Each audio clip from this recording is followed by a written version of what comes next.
और स्पेशली मैं आपका ज़्यादा थैंकफुल हूँ कि आपसे मैंने बिल्डिंग मटेरियल, कंस्ट्रक्शन, इरिगेशन ये सारे सब्जेक्ट्स पढ़े और आपके जो पीवाईक्यूज़ के सीरीज़ हैं वो काफ़ी इम्पोर्टेंट है। सर आप मोटिवेट काफ़ी करते थे और बच्चों में काफ़ी आत्मबल भरते थे। तो आप इस संघर्ष को किस तरीके से देखते हैं? एक एक समय था जब आपका सिलेक्शन नहीं हुआ और आज आपका सिलेक्शन हो गया। तो इन दोनों में क्या डिफरेंस आपको देखने को मिला? डर सा होता है एग्ज़ाम का, उसकी वजह से कभी-कभी प्रेज़ेंट सा माइंड नहीं होता है, माइंड काम नहीं करता है और घबराहट की वजह से प्रश्न आते हुए भी गलत हो जाते हैं। कि वो कूल एंड काम हों और अपनी फैमिली के साथ डेली बातचीत करें, आधे घंटे वो पढ़ाई के साथ समय निकालें, उनसे बात करें, अपने मदर-फ़ादर से बात करें। तो एक तो याद रखने में काफ़ी अच्छा।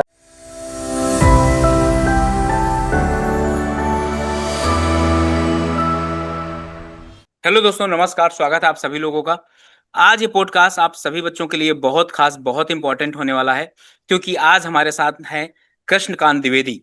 और कृष्णकांत द्विवेदी का सिलेक्शन आरआरबी जेई के अंदर 2024 में हुआ था, प्रयागराज जोन से। अभी इनकी ट्रेनिंग भी चल रही है। आपको भी पता है कि आरआरबी जेई 2025 का सीबीटी 1 का रिजल्ट आ चुका है और सीबीटी 2 जो है ना, ये जुलाई में। तो अभी आप लोगों का पास जो 1 महीने का समय है, उसको किस तरीके से यूटिलाइज करेंगे, क्या टाइम टेबल रहने वाला है, कौन कौन से इंपॉर्टेंट सब्जेक्ट होने वाले हैं और कितने घंटे पढ़ने वाले हैं। और इसके साथ हम ये भी बात करेंगे कि कृष्णकांत की ये स्टोरी कितनी संघर्षपूर्ण थी, क्योंकि इनका जो सिलेक्शन था काफी समय बाद हुआ है। बीच में इन्होंने प्राइवेट जॉब भी स्टार्ट कर दिया था।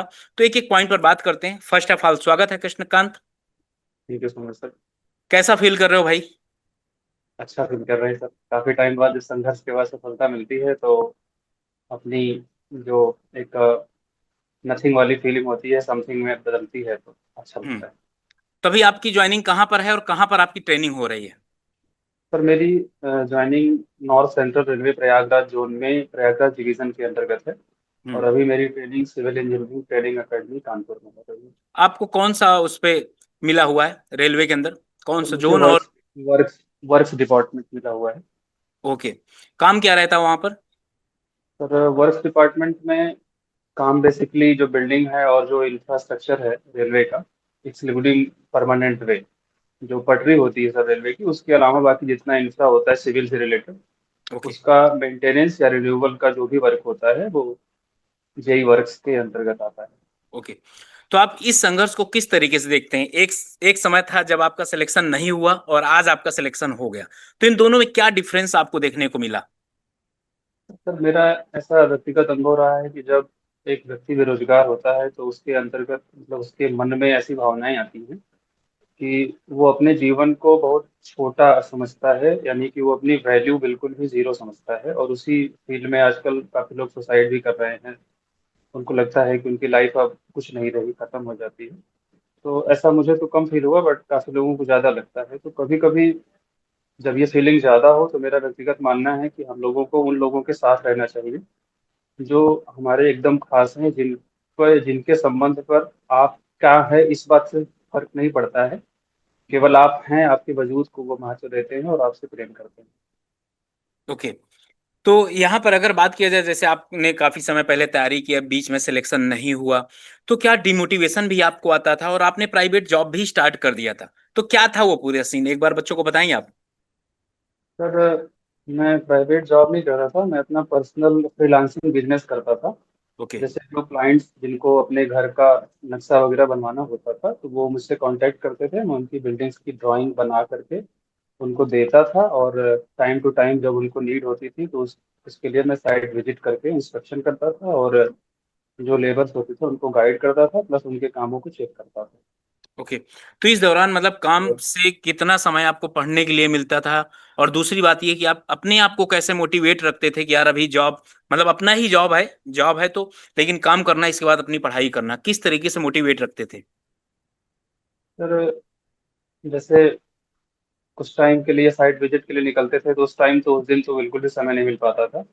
बट जब कभी ड्राइंग्स बनाते थे तो उस टाइम पे टाइम मिल जाता था ठीक ठाक पढ़ने के लिए। बीच बीच में क्योंकि गैप होता था कामों में, जैसे ड्राइंग बना के दे दी तो विजिट्स कभी दिन बाद होती थी तो उस बीच में मुझे टाइम मिलता था। और बट रेगुलर में सर लाइब्रेरी ज्वाइन करके पढ़ाई तो नहीं कर पाया, हम्म। बट रूम पे ही काफ़ी टाइम पढ़ा, कुछ टाइम बाहर काम के साथ मैनेज किया अपने आप को। और सर जो मतलब एक असफलता का जो डर और निराशा होती है, वो मिला-जुला भाव हर एक बेरोज़गार के अंदर होता है। तो वो कहीं न कहीं मेरे अंदर भी इसलिए था क्योंकि इस काम में मुझे एक तो बेटर फ़ील नहीं हो रहा था, और दूसरे इस काम में सर अनसर्टेनिटी थी, कभी प्रोजेक्ट्स ज़्यादा रहते थे, कभी कम रहते थे। तो ऐसा लगता था कि इस काम के साथ अपना जीवन नहीं बिताया जा सकता।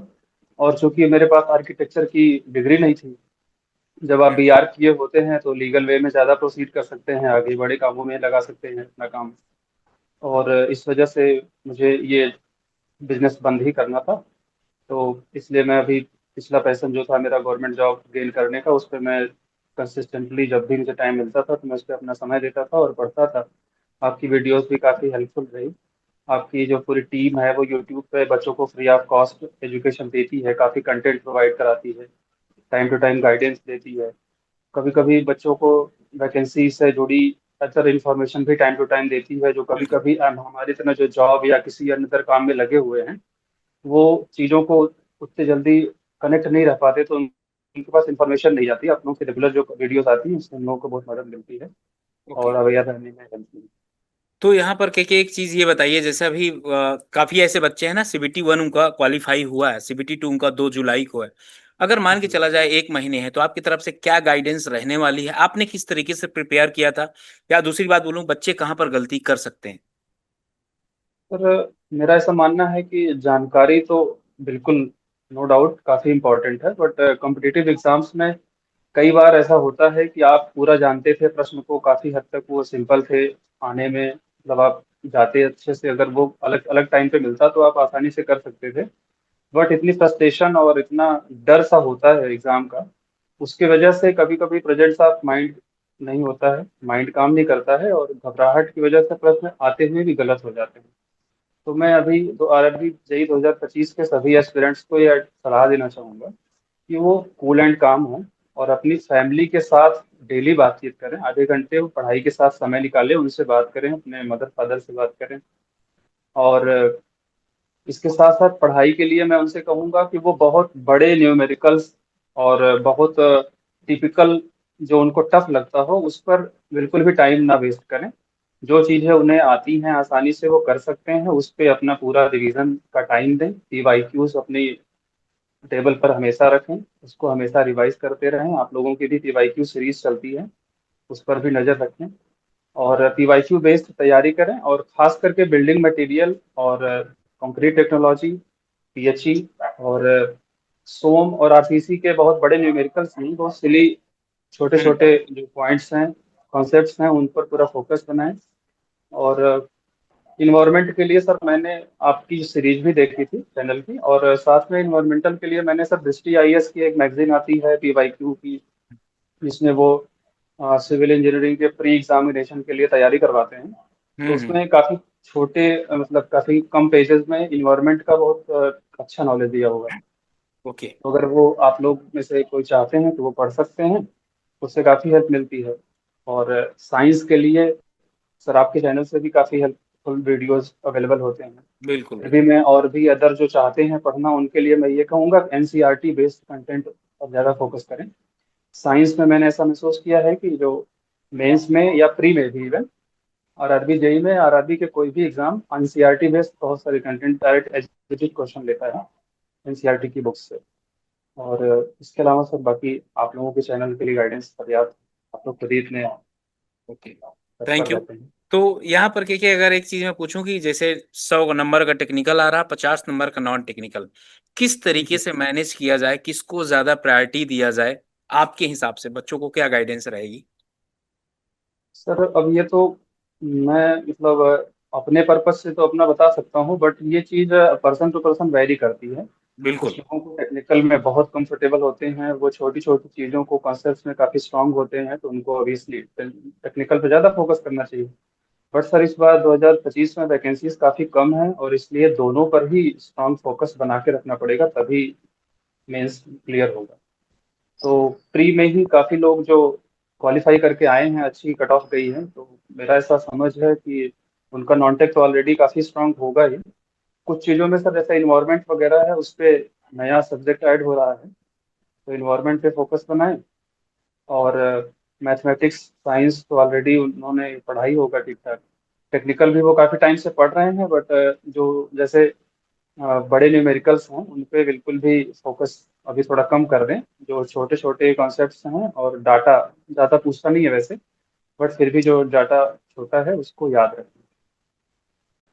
सब दोनों पे फोकस बना के चलना पड़ेगा। बिल्कुल बिल्कुल। रिवीजन कितना ज्यादा इंपॉर्टेंट है सिलेक्शन के पॉइंट ऑफ व्यू से? तो रिवीजन तो एक तो याद रखने में काफ़ी अच्छा है कि जो आपने पढ़ा है वो याद रहेगा। दूसरी बात यह है कि आपको मेंटली प्रिपेयर करता है, वो आपके अंदर से डर को कम करता है। रिवीजन करने से ये पता लगता है कि हाँ, हमने जो पढ़ा था वो मुझे याद है। जब आप पढ़ते हैं पलटते हैं तो उस टाइम ऐसा लगता है हाँ ये याद है, ये याद है। तो एक सब्जेक्ट और कंटेंट पे अपना कमांड बनता है, तो इसलिए रिवीजन बहुत जरूरी है। हम्म। इस पॉइंट ऑफ व्यू से कि वो चीज़ें मुझे जो पढ़ी हुई है वो याद रहें, और इसलिए भी हमारा कॉन्फिडेंस बहुत ज़्यादा बने। जब काफी बच्चों को ये होता है कि जैसे कि सिविल में अगर बात किया जाए, कोई एक दो सब्जेक्ट है नहीं तैयार है, क्या अभी मौका है एक महीने के अंदर कि अगर कहीं पर उनको लग रहा कि मेरा वीक एरिया है, क्या उसको किस तरीके से मजबूत करें बच्चे? और दूसरा क्वेश्चन आपसे है कि टेस्ट सीरीज कितना इंपॉर्टेंट रोल प्ले करता है सिलेक्शन के पॉइंट ऑफ व्यू से? वैसे बहुत अच्छा क्वेश्चन पूछा आपने कि जब हम लोग तैयारी करते थे और कुछ ऐसे सब्जेक्ट्स होते थे जो छूट जाते थे, सबसे लगभग लगभग होता है, कोई भी 100% कवर करके नहीं जाता। बिल्कुल बिल्कुल। तो जो सब्जेक्ट्स छूटते हैं सर, तो उनको मैं मानता हूँ कि उनके पहले वो पीवाईक्यूज देख लें। जो फ्रिक्वेंटली आस्क्ड क्वेश्चन हैं उन टॉपिक्स पे उनकी टच बना लें। जैसे अब आरआरसी सॉरी आरसीसी की बात करें तो बड़े बड़े डिजाइन न्यूमेरिकल्स नहीं आ रहे हैं, कोई बात नहीं, आरसीसी ने नहीं पढ़ा है तो कोई दिक्कत नहीं। बट जो वर्किंग स्ट्रेस मेथड के और लिमिट स्टेट मेथड के बेसिक कॉन्सेप्ट हैं उन पर फोकस कर लें, जो फ्रिक्वेंटली आ रहे हैं। आरसीसी जो IS 456 है उसके कुछ प्रोविजंस हैं, उससे फ्रिक्वेंटली क्वेश्चन बनते हैं, उनको पढ़ लें, उनको याद कर लें। और टेक्स्ट बुक सर जो आप बता रहे हैं सर, टेस्ट सीरीज से तो बहुत हेल्प मिलती है उससे।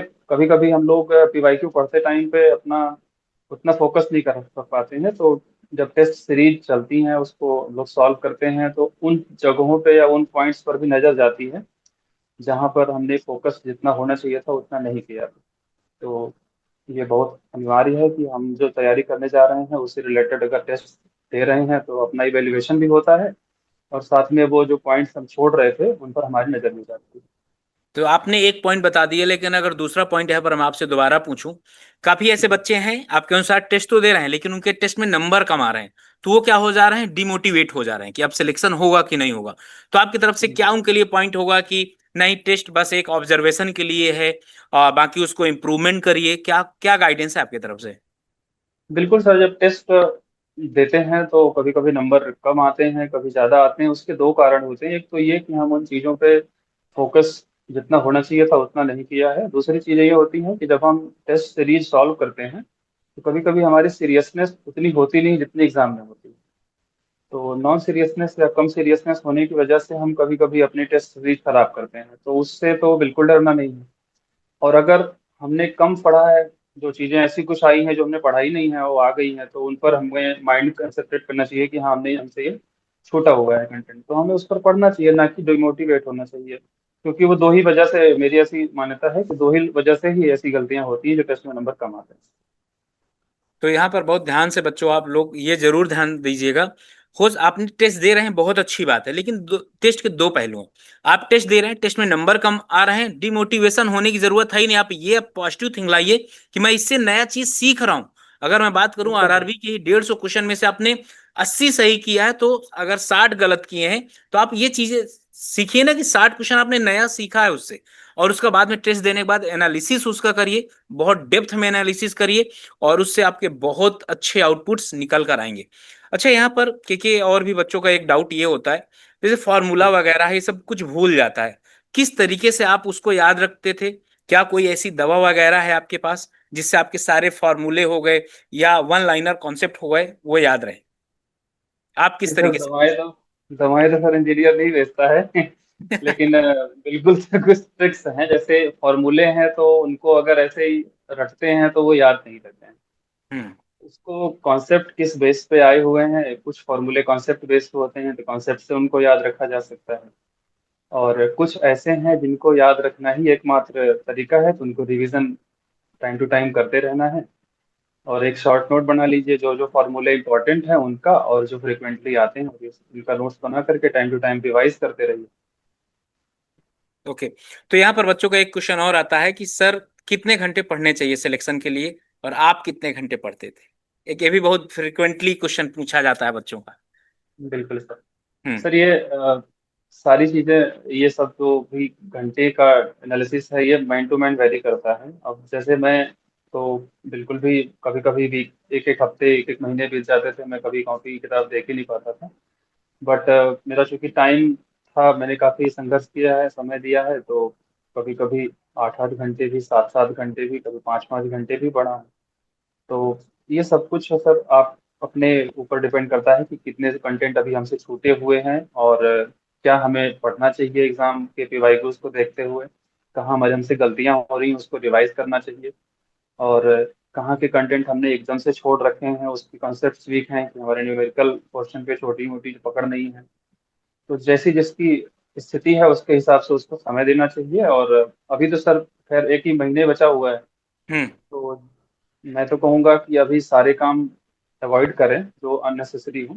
जो अभी फोकस्ड होकर के लग जाइए, कम से कम 6 से 7 घंटे डेली आप पढ़िए एक महीने, आपको रिजल्ट बेटर मिलेगा। ओके। बट तो पीवाईक्यू ओरिएंटेड पढ़ाई। बिल्कुल बिल्कुल। तो क्योंकि यहाँ पर बहुत ऐसे बच्चे हैं ना जिनका सिलेक्शन आरआरबी जी सीबीटी वन में क्वालिफाई नहीं कर पाए, आपकी तरफ जी से क्या सजेशन रहेगा? क्योंकि दोबारा फिर से वैकेंसी आने वाली है, उनके पास अभी और भी अपॉर्चुनिटी है, एसएससी आने वाला है। जो न्यू लर्नर हैं उनके बारे में क्या आपके थॉट्स हैं, और जिन बच्चों का अभी सिलेक्शन नहीं हुआ उनके लिए क्या गाइडेंस है आपकी तरफ से कि इस बार सर, सिलेक्शन हो जाए? सिलेक्शन, बिल्कुल सर। सर इस सिलेक्शन होने और ना होने में कुछ लोगों के लिए तो काफी लंबा गैप रहता है। मैं उनके लिए तो यही कहूंगा कि वो पीवाईक्यूज देखें और कंसिस्टेंटली मेहनत करें। और जिनका डिफरेंस बहुत माइनर है उनके लिए मैं यही कहूंगा कि उनका सिलेक्शन केवल इस वजह से नहीं हुआ कि उनके पास जानकारी कम थी। उनका सिलेक्शन केवल इसलिए नहीं हुआ क्योंकि वो अपने माइंड को स्टेबल नहीं रख पाए थे एग्जाम टाइम में। ऑलमोस्ट बिल्कुल। केसेस में सब, मैंने मेरा ऐसा एक्सपीरियंस है, ऐसा ही होता है। तो वो उन तरीकों पे भी ध्यान दें, अपने पर्सनल रिलेशंस ठीक करें, और अपने माइंड को कूल एंड काम रखें, जिससे वो माइंड ठीक रहे और एग्जाम में वो अच्छा परफॉर्म कर पाए। और साथ में पीवाईक्यूज और text book, sorry test series पे काफी टाइम दें, उससे अपना एनालिसिस करें, और जहां जहां भी कुछ भी जो भी कमियां रह रही हैं उनको इम्प्रूव करते चले जाएं। डेफिनेटली एक टाइम आता है कि सिलेक्शन हो जाता जो न्यू लर्नर हैं उनके लिए क्या आपकी तरफ से गाइडेंस रहेगा? पहले कॉन्सेप्ट क्लियर किया जाए, रिवीजन किया जाए, पीवाईक्यू लगाया जाए, टेस्ट सीरीज लगाया जाए, क्या सीक्वेंस हो सकता है आपकी तरफ से, और क्या गाइडेंस होगा आपकी तरफ से? है। सर जो न्यू लर्नर हैं उनको सबसे पहले तो सिलेबस देखना चाहिए कि क्या क्या सिलेबस है और किस एग्जाम को वो फोकस कर रहे हैं। अगर एक एग्जाम को फोकस करते हैं तो रिजल्ट बेटर और जल्दी कम टाइम में मिलने का ज़्यादा चांस रहता है। बट फिर भी आज के टाइम पे तो ऐसी स्थिति है अनएम्प्लॉयमेंट की, तो वो किसी भी एग्जाम पे फोकस करते हैं, चाहे आरआरबी जेई हो, एसएससी जेई हो, यूपी ट्रिपल एससी जेई हो। बट हर एक एग्जाम के लिए एक कॉमन स्ट्रेटजी है, उसके पीवाईक्यूज पे अच्छी पकड़ बनाएं, और उसका क्या कोर एरिया है उसको एनालिसिस करें, समझें। अपने ही अगर माइंड से समझ रहे हैं तो बेटर है, बट आपके चैनल्स की वीडियोस भी देखें पीवाईक्यू एनालिसिस की, उससे उनको हेल्प मिलेगी। और उसके बाद फिर वो कंटेंट पर अच्छे से देखें कि क्या क्या सिलेबस में है और क्या उनको पढ़ना है।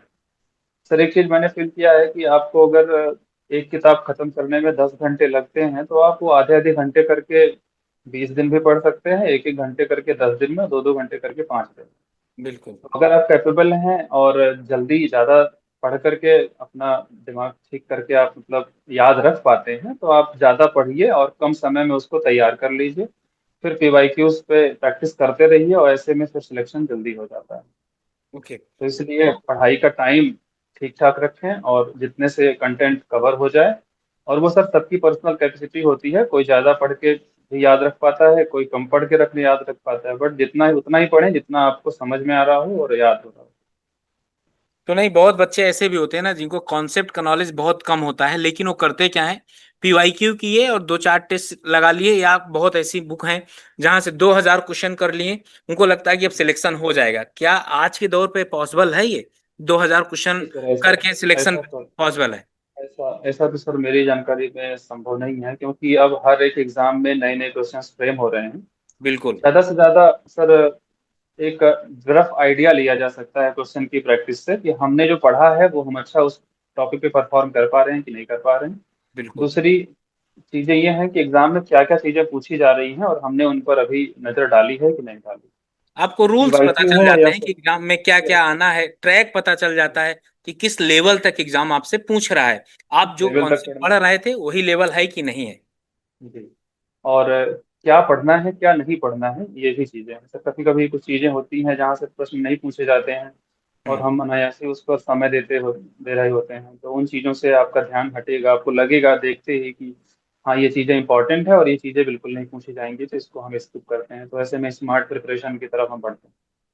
अच्छा, क्योंकि यहाँ पर कुछ बच्चे ऐसे हैं जो कॉलेज गोइंग है, या तो डिप्लोमा में first year second year third year में होंगे, या बीटेक में first year second year third year fourth year होंगे। आपकी तरफ से उनके लिए क्या गाइडेंस होगी कि अभी से प्रिपरेशन स्टार्ट कर दें, कि मतलब ये आराम से पास हो जाए उसके बाद प्रिपरेशन करें। नहीं सर, प्रिपरेशन की कई सारी स्टेजेज हैं। प्रिपरेशन का मतलब ये है कि आप जो कुछ भी पढ़ रहे हैं अगर उसको कॉन्सेप्ट अभी एकेडमिक जो तरीके से जो पढ़ाई कर रहे हैं कॉलेजेस में हैं, उनके पास अभी कॉन्सेप्ट बिल्डअप करने का बहुत अच्छा चांस है। तो अगर वो कॉन्सेप्ट पर फोकस करें, डिटेल्ड स्टडी जो भी उनका सिलेबस है, केवल अपने एग्जाम को पास करने के लिए वन नाइट फाइट ना करें। अगर उनके पास समय है, थोड़ा थोड़ा समय लेकर के अपने टीचर से हेल्प लें ऑनलाइन। अब तो बहुत सारे कंटेंट अवेलेबल हैं। तो एक समय था कि लोगों के पास ऑनलाइन हेल्प बिल्कुल नहीं बिल्कुल। मिलती थी। कोविड के बाद से लोगों को ये बड़ा अच्छा अवसर मिल रहा है कि अब ऑनलाइन बहुत सारे कंटेंट अवेलेबल हैं। आप जैसे इतनी अच्छी कोचिंग्स के कोर्सेज भी अवेलेबल हैं। तो वो देखें और डिटेल में अपने सिलेबस को पढ़ें। तो सिलेबस में सर अगर वो कॉन्सेप्ट पहले बना के आते हैं तो उनको केवल पीवाईक्यूज पे एक बार नजर डालनी है, और जो चीजें छूट रही होती हैं या डाटा जो भूलता है या जो फॉर्मूले बोलते हैं, केवल उन पर टाइम देना होता है। बिल्कुल। तो क्योंकि इस जर्नी का पूरा श्रेय आप किसको देना चाहते हैं? सर मैं तो अपने पर्सनल रिलेशंस को पापा और मम्मी को देना चाहूंगा, जो कंसिस्टेंटली मुझे मोटिवेट रखते थे हमेशा। हम्म। और मुझे कभी ये फील नहीं होने दिए कि अगर मैं फेल हो गया या नहीं सिलेक्शन पाऊंगा तो मेरी लाइफ का कोई इंपॉर्टेंस नहीं रह जाएगा। तो जब ऐसा होता है तो काफी आत्मबल मजबूत रहता है और आप मेहनत करने में कभी पीछे नहीं। ओके। तो इंजीनियर सड्डा आपकी कितनी और कैसे हेल्प किया? सर इंजीनियर सद्दा का मैं बहुत थैंकफुल हूँ कि वो टाइम टू टाइम मुझे नोटिफिकेशंस और सिलेबस पैटर्न्स के बारे में अच्छी एनालिसिस प्रोवाइड कराता रहा। और स्पेशली मैं आपका ज़्यादा थैंकफुल हूँ कि आपसे मैंने बिल्डिंग मटेरियल कंस्ट्रक्शन इरिगेशन ये सारे सब्जेक्ट्स पढ़े, और आपके जो पीवाईक्यूज के सीरीज हैं वो काफ़ी इंपॉर्टेंट हैं। तो क्योंकि क्लास की आपको कोई एक ऐसी बात जो आपको मोटिवेट करती हो? सर आप मोटिवेट काफ़ी करते थे और बच्चों में काफ़ी आत्मबल भरते थे कि हम्म। आप लगे रहिए और आप लोगों का सभी लोगों का सिलेक्शन होगा। थोड़ा टाइम बेशक लग सकता है। ओके। तो थैंक यू, क्योंकि आप आए, बच्चों को बहुत अच्छे तरीके से बहुत अच्छे अच्छे पॉइंट पर गाइड किए। और बच्चों एक चीज मैं बता दूं, आप लोग भी बहुत अच्छे तरीके से पढ़ाई करिए, अभी आप लोगों के पास बहुत अच्छी अपॉर्चुनिटी है। RRB JE, SSC JE, UP triple SC JE, सारे एग्जाम फिर से होने वाले हैं, उसमें आप एक सीट पक्की कर सकते हैं। बहुत अच्छे तरीके से पढ़ाई करिए, और सेशन कैसा लगा जरूर कमेंट करके बताइएगा। Thank you and thank you के। Welcome sir, thank you.